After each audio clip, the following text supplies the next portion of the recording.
रामपुर गांव में जगदीश अपनी पत्नी सुजाता और 12 साल की बेटी रोहिणी के साथ रहता था। उनका छोटा सा परिवार खुशियों से भरा था। एक दिन, बाबा देखो तो, मैं अपने स्कूल में अव्वल आई हूँ। शाबाश मेरी बिटिया, ऐसे ही पढ़ लिख कर मेरा नाम खूब रोशन करो। शाबाश। जगदीश के इस परिवार में भले ही गरीबी थी, लेकिन खुशियों की कोई कमी नहीं थी। लेकिन कहते हैं ना, भगवान पूरा खुशियों से भरा हुआ घड़ा किसी को नहीं देते। ऐसा ही कुछ हुआ जगदीश के परिवार के साथ। एक रोज जगदीश और सुजाता किसी काम से दूसरे गांव गए हुए थे। रोहिणी के पेपर आने वाले थे, इसलिए उसने घर पर रहकर ही पढ़ाई करने की सोची। ऐसे ही पूरा दिन बीता और रात हो गई।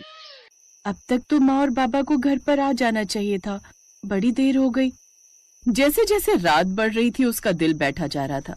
वो दरवाजे पर बैठकर काफी देर तक उनका इंतजार करती रही। ऐसे ही आधी रात हो गई। अब रोहिणी को उनकी चिंता सताने लगी। वो जल्दी से अपने पड़ोस में गई और उसने ममता का दरवाजा खटखटाया। क्या हुआ बेटी? काकी देखो ना, माँ और बाबा सुबह से पड़ोस के गांव किसी काम से गए थे। उन्होंने कहा था 2 घंटे में लौट आएंगे, लेकिन वो अभी तक नहीं लौटे। हो सकता है वो किसी रिश्तेदार के घर गए होंगे और आज वो वहीं ठहर गए होंगे।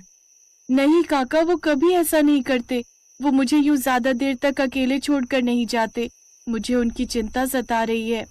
अच्छा ठीक है, तुम परेशान ना हो, हम अभी तुम्हारे साथ चलते हैं। वो लोग पास के गांव काशीपुर की ओर निकल पड़े, लेकिन आधे रास्ते पर पहुंचने पर उन्हें काफी भीड़ दिखाई दी। वो वहां पहुंचे तो उन्होंने देखा एक बस खाई में गिरी हुई है और लोगों को वहां से अस्पताल ले जाया जा चुका है। मोहन भी जल्दी से अस्पताल की ओर गया और रोहिणी के माता पिता को ढूंढने लगा। देखिए, जगदीश और सुजाता नाम का कोई पेशेंट यहाँ नहीं है। इसका मतलब मेरे माँ बाबा ठीक हैं। तभी अस्पताल का एक स्टाफ बोला, अरे कुछ लोग इस एक्सीडेंट में मारे भी गए, आप मुर्दा घर में जाकर पता कर लो। ये सुनते ही रोहिणी के हाथ पांव फूल गए। वो डरते हुए मुर्दा घर पहुंची। क्या नाम है तुम्हारे माँ बाप का? जी जी, जगदीश और सुजाता। ठीक है, यहाँ साइन करो। सुबह तक पोस्टमार्टम हो जाएगा, फिर डेड बॉडी मिल जाएगी। ये बात सुनते ही रोहिणी फूट फूट कर रोने लगी। उसकी तो जैसे दुनिया ही उजड़ गई। वो रात उसकी जिंदगी की काली रात बन गई। अगली सुबह जगदीश और सुजाता की डेड बॉडी घर लाई गई। जैसे तैसे आस पड़ोस के लोगों ने उसके माता पिता का अंतिम संस्कार किया। ऐसे कुछ दिन बीत गए। रोहिणी का हंसता खेलता परिवार उजड़ गया। वो अकेले ही रहने लगी और अपने माता पिता की तस्वीर को देखकर खूब रोती। अब घर में कमाने वाला कोई नहीं था। मेरे पास कोई नहीं है, कोई मुझे प्यार नहीं करता, कोई मुझसे बात भी नहीं करता। अब रोहिणी उदास रहने लगी और उसने अब अपनी जिंदगी खत्म करने का फैसला किया। मैं भी अब हमेशा हमेशा के लिए अपने माँ बाबा के पास चली जाऊंगी। यही सब सोचते सोचते एक रोज वो ऊंची वाली पहाड़ी पर चली गई और वहां जाकर कूदने ही वाली थी कि तभी देवी माँ वहां प्रकट हो गई। ऐसा मत करो रोहिणी, अपनी जान लेना कितना बड़ा पाप है। तो ऐसे जीकर भी मैं क्या करूंगी देवी माँ, जहाँ मेरे माता पिता मेरे साथ ना हो। बेटी, मैं तुम्हारे माता पिता को तो नहीं लौटा सकती, लेकिन तुम्हें कोई वरदान जरूर दे सकती हूँ। इसलिए तुम थोड़ा सोच समझकर कोई वरदान मांगो। रोहिणी ने काफी देर तक सोचा। मेरे सभी रिश्तेदारों और आस पड़ोस वालों ने मुझे इसलिए अपनाने से मना कर दिया क्योंकि मैं गरीब हूँ, और इसलिए कोई मुझसे ना ही बात करता है और ना ही मेरे साथ रहता है। देवी, मुझे आप ये वरदान दीजिए कि मैं जिस भी चीज को हाथ लगाऊं वो सोने की बन जाए। तथास्तु। देवी माँ उसको वरदान देकर अंतर्ध्यान हो गई। अब रोहिणी खुश थी। उसे लगा कि अब सब उसे प्यार करेंगे क्योंकि उसके पास हर चीज को सोने की बनाने की शक्ति जो थी। रोहिणी खुशी खुशी घर लौट आई और अपने घर को देखकर कहने लगी, सबसे पहले मैं इस टूटी फूटी झोपड़ी को ही सोने की बना देती हूँ। मैं चाहती हूँ कि ये मेरी टूटी फूटी झोपड़ी जल्दी से सोने की बन जाए। रोहिणी के इतना कहते ही उसकी टूटी फूटी झोपड़ी सोने की बन गई। न सिर्फ घर, बल्कि घर के अंदर रखी सभी चीजें भी सोने की बन गई। अरे वाह, ये तो चमत्कार हो गया। अब देखना कि गांव वाले कैसे मेरे सोने के घर को देखकर दौड़े दौड़े चले आएंगे। अब बिल्कुल वैसे ही हुआ। गांव के लोगों की भीड़ उसके घर के बाहर लग गई। अरे ये कैसा चमत्कार है? तुम्हारी ये टूटी फूटी झोपड़ी आखिर सोने में कैसे बदल गई? बस यूं समझ लो कि ऊपर वाले का आशीर्वाद है काका। अब मैं जो भी चाहूँ वो सब सोने में बदल सकती हूँ। ये सुनकर सभी गांव वाले आपस में खुसुर फुसुर करने लगे। क्या क्या तुम सच कह रही हो? अगर ऐसा है तो तुम्हें इस नेक काम में सब गरीबों की मदद करनी चाहिए।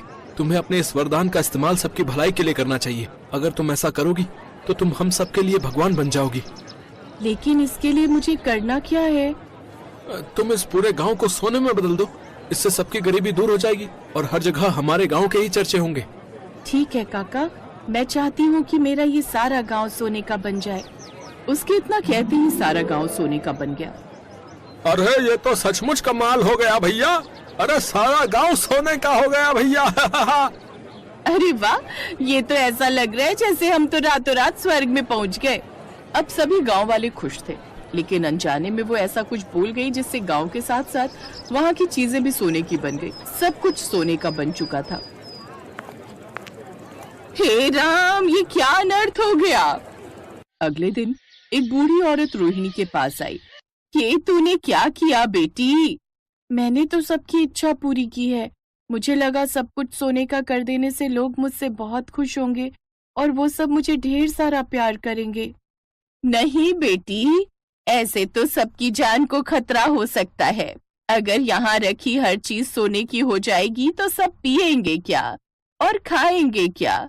ऐसे तो सब भूखे मर जाएंगे और ऐसे तो ये पूरा गांव बर्बाद हो जाएगा। ये तो मैंने सोचा ही नहीं। अब सब कुछ पहले जैसे कर दे बेटी। लेकिन अम्मा, ये सब मेरे हाथ में नहीं है। मुझे तो वरदान बस सोने की चीजों में बदलने का मिला था। तभी रोहिणी को तेज प्यास और भूख लगी, लेकिन सब कुछ सोने में बदल गया था, इसलिए न तो वो पानी पी सकती थी और न ही वो कुछ खा सकती थी। हे देवी माँ, मेरी मदद करो। तभी वो बूढ़ी औरत देवी माँ के रूप में प्रकट हो गई। मुझे माफ कर दो देवी माँ, मुझसे गलती हो गई जो मैंने आपसे ये वरदान मांगा। मुझे अब ये सब नहीं चाहिए, मुझे पहले जैसा कर दो। अब देवी माँ ने रोहिणी से वो वरदान वापस ले लिया, साथ ही उसे हमेशा खुश रहने और सब उसे प्यार करे ऐसा वरदान दिया। अब तुम्हें कभी किसी चीज की कमी नहीं होगी, साथ में सब तुम्हें प्रेम करेंगे। देवी माँ वहाँ से अंतर्ध्यान हो गई। ममता और मोहन की कोई औलाद नहीं थी, इसलिए उन्होंने रोहिणी को अपनी बेटी के रूप में स्वीकार कर लिया। साथ ही उसे पढ़ने के लिए स्कूल में डाल दिया। अब रोहिणी खुशी खुशी रहने लगी।